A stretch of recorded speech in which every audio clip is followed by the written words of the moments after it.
নমস্কাৰ বন্ধুসকল, মই জ্যোতিষী ডক্টৰ নয়নজ্যোতি শৰ্মাই নৱগ্ৰহ জ্যোতিষালয়ৰ তৰফৰ পৰা আপোনালোক সকলোকে স্বাগতম জনাই আজি আমি মিথুন ৰাশিৰ 2025 বৰ্ষৰ বাৰ্ষিক ৰাশিফল সম্পৰ্কে আলোচনা কৰিব খুজিছোঁ। এই আলোচনা কালত আমি মিথুন ৰাশিৰ জাতক জাতিকাসকলৰ 2025 বৰ্ষৰ কৰ্মস্থান কেনেকুৱা হ'ব, তেওঁলোকৰ ধন আৰু ব্যৱসায় স্থানটো কেনেকুৱা হ'ব, স্বাস্থ্যৰ দিশটো তেওঁলোকৰ কেনেকুৱা হ'ব, প্ৰেম আৰু বিবাহৰ ক্ষেত্ৰত তেওঁলোকৰ কেনেকুৱা হ'ব আৰু শেষত বিদ্যাৰ দিশটো তেওঁলোকৰ কেনেকুৱা হ'ব এই বিষয়ে আজি আমি আলোচনা কৰিব কাৰণে চেষ্টা কৰিছোঁ। বন্ধুসকল, আমাৰ এই চেনেলটোৰ জৰিয়তে আপোনালোকৰ লগত দৈনিক ৰাশিফল আৰু বৈদিক জ্যোতিষশাস্ত্ৰ আৰু বাস্তুশাস্ত্ৰ সম্পৰ্কীয় বিভিন্ন আনুষংগিক বিষয়সমূহ আমি আলোচনা কৰি আহিছোঁ। যদি আজি আপুনি প্ৰথমবাৰৰ কাৰণে আমাৰ এই চেনেলটোলৈ আহিছে তেতিয়াহ'লে পাৰিলে আমাৰ চেনেলটো ছাবস্ক্ৰাইব কৰিব বা আমাৰ ভিডিঅ'সমূহ সকলোৱে পোৱাকৈ শ্বেয়াৰো কৰিব পাৰে। আপোনালোকৰ এটা লাইক, কমেণ্ট আৰু ছাবস্ক্ৰাইবে মোৰ মনটো খুব আনন্দিত কৰে আৰু আপোনালোকৰ লগত নতুন নতুন বিষয়ৰ ভিডিঅ'সমূহ লৈ অহাৰ ক্ষেত্ৰত মনটো খুব উৎসাহ যোগায়। জানক বন্ধুসকল, এতিয়া আহিছোঁ আমাৰ মূল বিষয়বস্তুৰ মাজলৈ। আজি মূল বিষয়বস্তু হৈছে মিথুন ৰাশিৰ জাতক জাতিকাসকলৰ 2025 বৰ্ষৰ বাৰ্ষিক ৰাশিফল সম্পৰ্কে।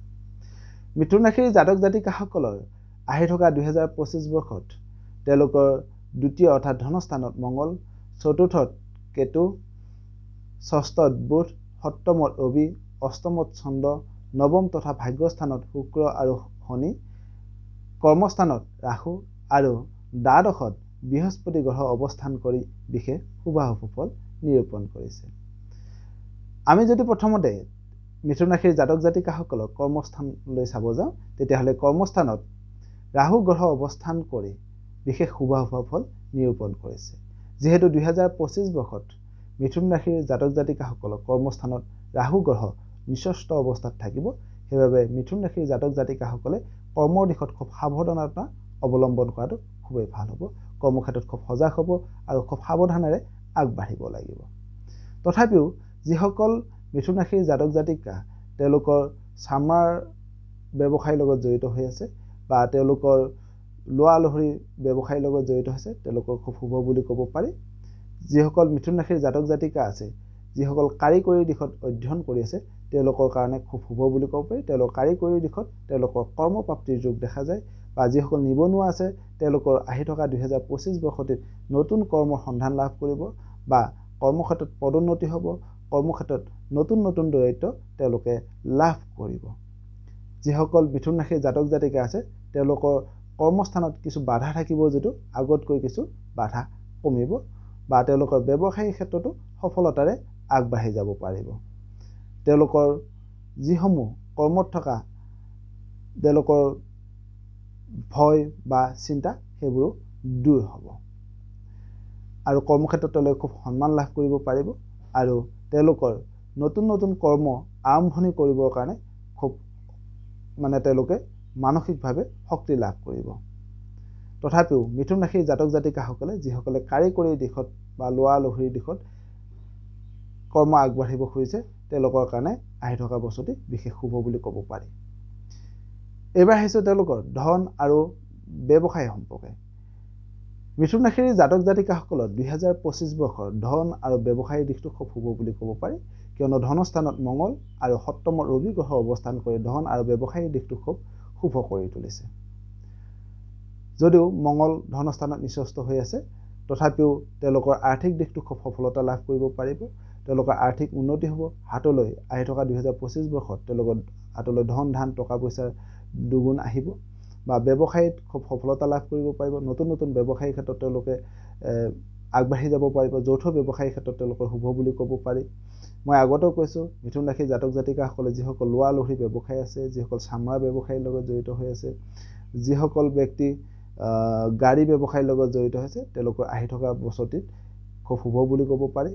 যিসকল ঠিকাদাৰী ব্যৱসায়ৰ লগত জড়িত হৈ আছে তেওঁলোকৰ খুব শুভ। হোটেল ৰেষ্টুৰেণ্ট ব্যৱসায়ৰ লগত জড়িত হৈ থকা ব্যক্তিসকলৰ শুভ। যিসকল মাংসৰ ব্যৱসায়ৰ লগত জড়িত হৈ আছে তেওঁলোকৰ আটাইতকৈ বেছি শুভ বুলি ক'ব পাৰি। যিসকল ব্যক্তি তেওঁলোকৰ ঔষধ ব্যৱসায়ৰ লগত জড়িত হৈ আছে, কানি কাপোৰ ব্যৱসায়ৰ লগত জড়িত হৈ আছে, তেওঁলোকৰ শুভ। আৰু যিসকল বিল্ডাৰ আছে, যি মাটি বাৰী ঘৰৰ ব্যৱসায়ৰ লগত জড়িত হৈ আছে, তেওঁলোকৰো খুব আহি থকা বছৰটিত মিথুন ৰাশিৰ জাতক জাতিকাসকলক খুব শুভ বুলি ক'ব পাৰি ব্যৱসায় বাণিজ্যৰ ক্ষেত্ৰত। এইবাৰ আহিছোঁ বন্ধুসকল আমি মিথুন ৰাশিৰ জাতক জাতিকাসকলৰ স্বাস্থ্যৰ দিশলৈকে।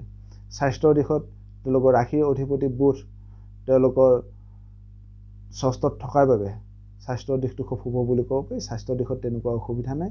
স্বাস্থ্যৰ উন্নতি হ'ব, তেওঁলোকৰ শৰীৰৰ ৰোগ আৰোগ্য হ'ব, পুৰণা ৰোগবোৰ উপশম হ'ব বা শাৰীৰিক আৰু মানসিক দিশত তেওঁলোকে খুব সবল হ'ব পাৰিব। এইবাৰ আহিছোঁ প্ৰেম আৰু বিবাহ সম্পৰ্কে। মিথুন ৰাশিৰ জাতক জাতিকাসকলৰ 2025 বৰ্ষত তেওঁলোকৰ প্ৰেম আৰু বিবাহৰ দিশটো খুব শুভ বুলি ক'ব পাৰি।